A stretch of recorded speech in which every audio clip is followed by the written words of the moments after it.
Contratamos pessoas inteligentes para que elas nos digam o que fazer. Essa frase é do Steve Jobs e para mim é um mantra. Durante muitos anos essa frase estampou o fundo da minha área de trabalho, né, do meu computador corporativo, e era justamente para focar aonde você não deveria atuar, que é no microgerenciamento. Ou seja, a partir do momento que você não dá autonomia para os seus liderados, que são profissionais técnicos, e você como um líder, sendo generalista, não detentor de todo o conhecimento técnico, sem dar a liberdade para os seus liderados, conhecedores, né, do assunto, e também técnicos e proprietários daquele assunto, a chance de ter um turnover, insatisfação e você ter um resultado negativo, um resultado ruim, principalmente por conta do desempenho desses profissionais,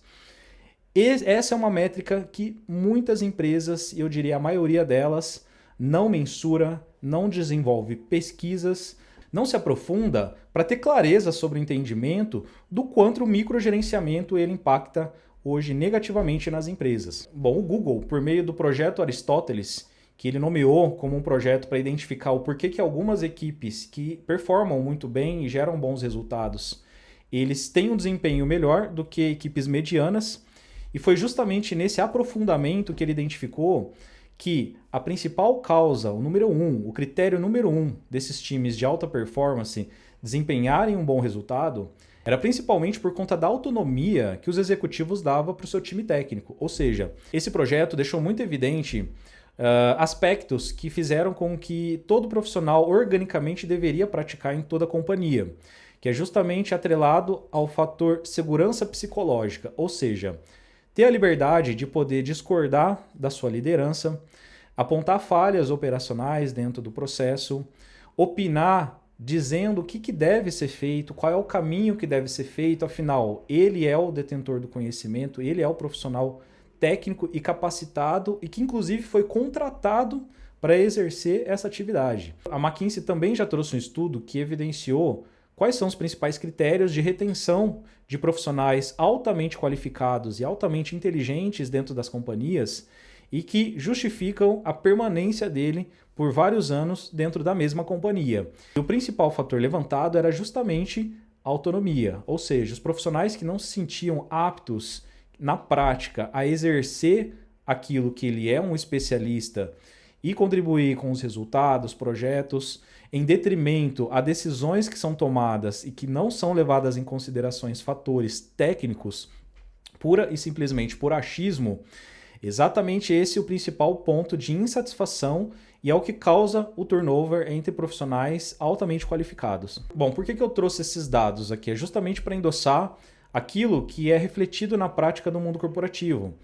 Quem ocupa um cargo de liderança e é um executivo tomador de decisão, ele tem que ter total clareza e total ciência de que o trabalho dele vai impactar não só os resultados da companhia, mas também a própria satisfação do seu time. Esse estudo da McKinsey faz todo sentido com a prática, principalmente dos executivos, com as consultorias que eu tenho ministrado nos últimos anos. O executivo por si só, dependendo da hierarquia dele, ele já é um profissional muito sozinho. É um profissional que, dependendo do porte da empresa também, ele não tem muitas trocas com pares. Ele tem que encontrar uma rede fora da empresa para que ele troque ideias, para que ele faça um benchmark mesmo, faça um network. Pensa só, olhando do ponto de vista do liderado, uma pessoa que ocupa uma posição de liderança e responde para um executivo, ele é um profissional que fez uma graduação, muito provavelmente fez uma pós-graduação, MBA, pode ser um profissional com mestrado, com doutorado, é um profissional que tem muita bagagem. E ele é um profissional que precisa e necessita exercer essa bagagem na prática. Imagina só esse profissional que levou muitos anos para adquirir o conhecimento que tem, fez muito investimento financeiro, de tempo, investimento intelectual. No momento em que ele vai exercer isso na prática no mercado de trabalho, as principais decisões do trabalho são tomadas pelo executivo, e aí é onde a hierarquia fala mais alto. Um executivo generalista, um executivo que toma as decisões com base em não evidências técnicas, em evidências que de fato podem estar atreladas a qualquer tipo de embasamento do ponto de vista dele, mas que não é o ponto de vista técnico. O que eu quero dizer aqui é que o equilíbrio entre tudo isso é praticamente uma alquimia. Tanto o líder, um executivo, quanto o seu liderado, que também pode ser um líder,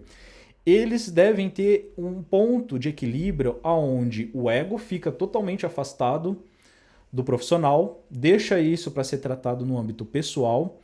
e a partir do momento em que um executivo ele dá autonomia para o seu corpo técnico, para o seu time de líderes tomarem as decisões e mostrarem o caminho para aquele resultado que ele definiu, junto com a alta liderança da companhia, ele precisa zelar por esses indicadores e fazer com que o seu time traga as respostas, traga os caminhos, traga o conhecimento técnico, deixe implementar, deixe essa galera trabalhar. O pessoal precisa implementar e executar tudo aquilo que sabe na teoria, que sabe na prática, porque muitos profissionais têm uma conjuntura entre conhecimento teórico e experiência prática de mercado também, só que vivem a realidade de não conseguir exercer isso na prática. Então chega um momento que esses profissionais, eles pensam: